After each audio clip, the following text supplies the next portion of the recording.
Hi everyone and welcome to the 3D Experience Forum here at beautiful Caesars Palace. Today we're talking with Nitesh Bansal. He's the Senior Vice President of Engineering for Infosys. Nitesh, could you give us a background with regard to the relationship between Dassault Systèmes and Infosys? So with Dassault Systèmes, we have worked on and off for probably over a decade. But in terms of really strategic partnership, we started off as of beginning of last year. And this is, I think, coinciding with how we've seen in the industry the adoption of more digitalization, more of technologies to come on the OT side. Mm-hmm. And that's when we kind of got together. We selected a couple of industries to focus on, to start with aerospace and defense, industrial manufacturing, and CPG. Because these are also the areas where we ourselves are very strong, have a very strong presence for decades together with those customers. And Dassault Systèmes also brings a suite of applications that lends itself nicely to these industries. And together we have created some solutions, industry solutions together, and our teams are really working on the ground well. I'm interested in any examples that you'd like to share with regard to digitization of manufacturing supply chains. And as manufacturers move more and more in terms of embracing greater visibility, track and trace, and eliminating layers in supply chain to be more competitive and create smart connected products, for example. So if you look at manufacturing supply chains, optimization and efficiency remain key drivers for both cost and efficiency. And in working together with Dassault, one of the examples that comes to my mind is relating to an aircraft engine manufacturer, and it's related to one of their MRO sites where they needed visibility as well as some sort of a planning model by which they can assess how many blades can they handle each day. Because as you understand in MRO, the demand side can be highly fluctuating, but they have to maintain a throughput. What we did was we used Aprizo and OTIMS to build a closed loop modeling where we balanced the request inflow with the machine utilization and managed how they will carry out an optimal cost and throughput throughout the plant. They did not have, for example, edge devices, so sensors that will give them real-time visibility. They did not have gateways so that they could have data feed coming in that they could measure on real time. All these are part of benefits that we can bring to the table as being a SI who can work across technologies.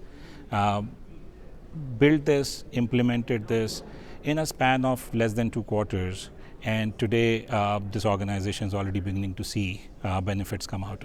Where else are you seeing the pockets of innovation and growth in your business with regard to where the 3D Experience platform is opening up new opportunities for you to excel as an SI? I think in the verticals that we chose, it was based on looking at how the industry is already adopting 3D Experience and related platforms.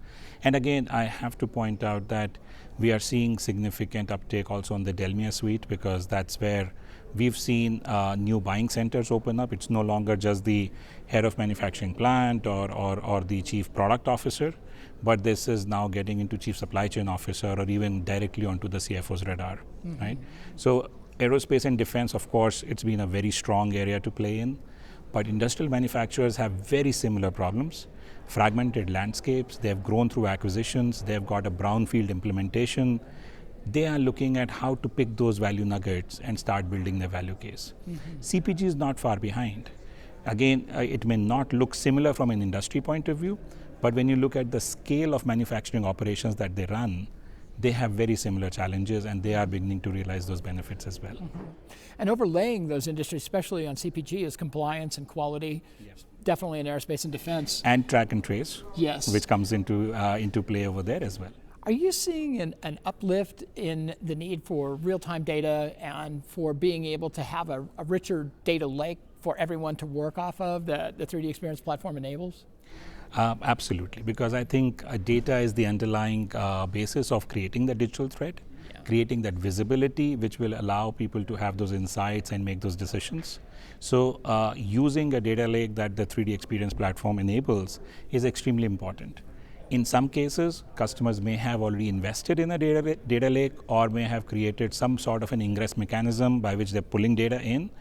In that case, we would be able to leverage it, but it goes without saying that none of this would be possible if we cannot pull the data from those systems and create that common view of all the operational data.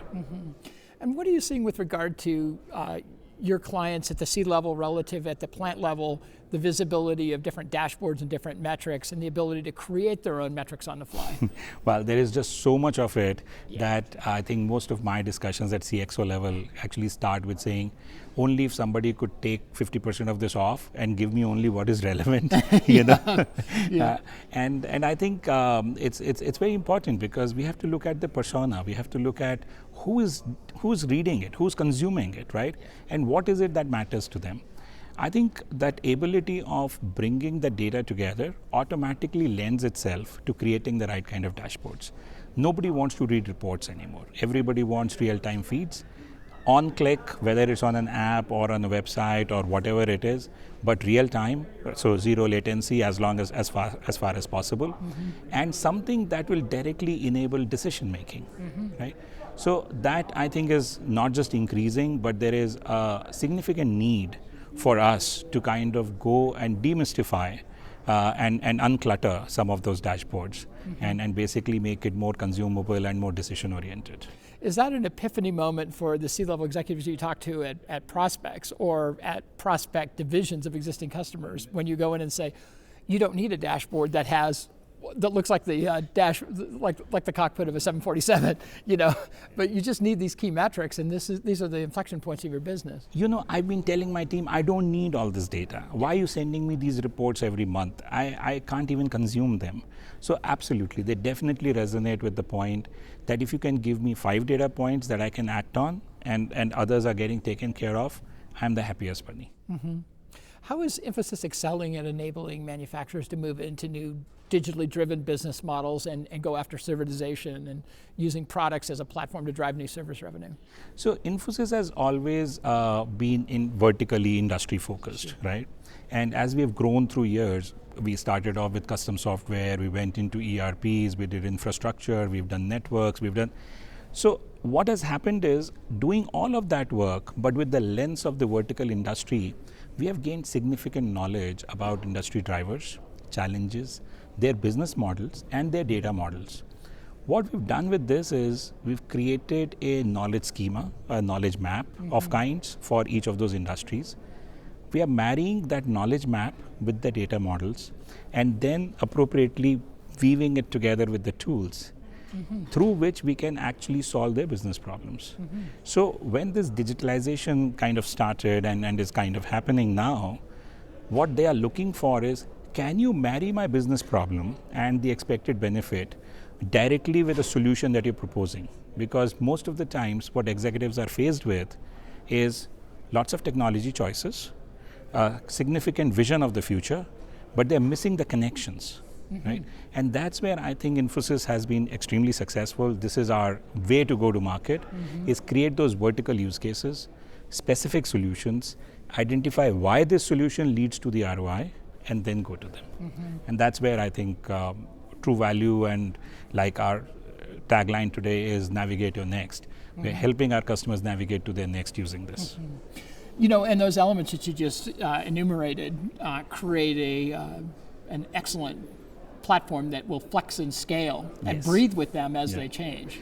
Although we don't call it a platform because unfortunately there are so many platforms being sold in the market that there is a little bit of an aversion from the word, and we are honestly not trying to sell a platform, right? We are trying to essentially use what the customer has bought or is going to buy and it's in line of their technical blueprint. We are really selling them a business model and a knowledge map. Yeah, the knowledge map becomes a framework or a methodology for them to be able to continually regenerate themselves with new innovation. Correct. And it does not get logged in somebody's head as tribal knowledge. It is something which is institutional, which is something that they will be able to take to the next generation. Which becomes lasting change. Yes. Excellent. Indeed. Nitesh, thank you very much. And thank you, and if you'd like additional information on the 3DEXPERIENCE platform or any of our other products, please go to our website. Make it a great day.